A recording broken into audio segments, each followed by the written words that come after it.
မနှက်ဖြန်ဒါအသင်းရဲ့အခွင့်အရေးဒါအသင်းရဲ့အောင်မြင်မှုကိုစတင်တည်ဆောက်နိုင်တဲ့နေ့တစ်နေ့ပဲနောက်ဆုံးပေါ်အောင်မြင်မှုချမ်းသာမှုတင်လိုချင်တဲ့အရာတွေရလဒ်တွေဟာဒီနေ့မှာစတင်တည်ဆောက်ဖို့လိုအပ်တယ်တင်ဟာအားနေဘူးလားတင်ဟာမဟုတ်တဲ့အရာတွေကြောင့်စိတ်ပြက်လားဒါတွေကိုတင်ဘယ်တော့မှခွင့်မပြုပါနဲ့အဲ့လိုပဲလူတိုင်းကခက်ခဲတွေကိုစီနဲ့သွားနေရတာပါပဲဒါပေမဲ့ခက်ခဲတွေဟာအောင်မြင်မှုရဲ့စတင်ရာဖြစ်ပါတယ်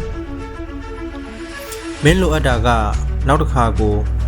အားရင်ပြေးဝါနဲ့လှုပ်လှုပ်ဖို့ချိန်ရောက်လာတာပဲမင်းရဲ့အကောင်းဆုံးကိုပေးနိုင်တဲ့နေ့တွေကမနှက်ဖန်ပါအခုလောလောဆယ်ကမင်းစောင့်နေရုံပဲဒါပေမဲ့မနှက်ဖန်ဆိုတာမင်းတို့ခွင့်ရည်နဲ့အခက်ခဲတို့ဟာမင်းကိုအောင်မြင်မှုတည်ဆောက်ဖို့အတွက်လမ်းကြောင်းဖြစ်ပါလိမ့်မယ်ဒါကြောင့်မနှက်ဖန်အတွက်တင်းအောင်မြင်မှုကအချိန်ထပ်တိုးပြီးတော့ဆက်လက်ကောင်းမွန်အောင်အားနည်းချက်တွေကိုရှင်းလင်းပြီးတဲ့ကြိုးစားမှုဟာအဓိကကျပါတယ်အခက်အခဲတွေကမင်းကိုနိုင်တယ်ဆိုတဲ့ငြိမ်းချမ်းမှုကိုဂရုပြုဖို့တင့်တော်ပါတယ်မနှက်ဖြန်ဒီနေ့ရဲ့အကြံတည်ဆောက်မှုတွေအတွက်စိတ်အားထက်သန်စွာစတင်ပါတင်ပြပါမနှက်ဖြန်ကိုမေ့လျော့မထားပါနဲ့ဒါဟာသင်ရဲ့အောင်မြင်မှုရဲ့အစတင်ရပါ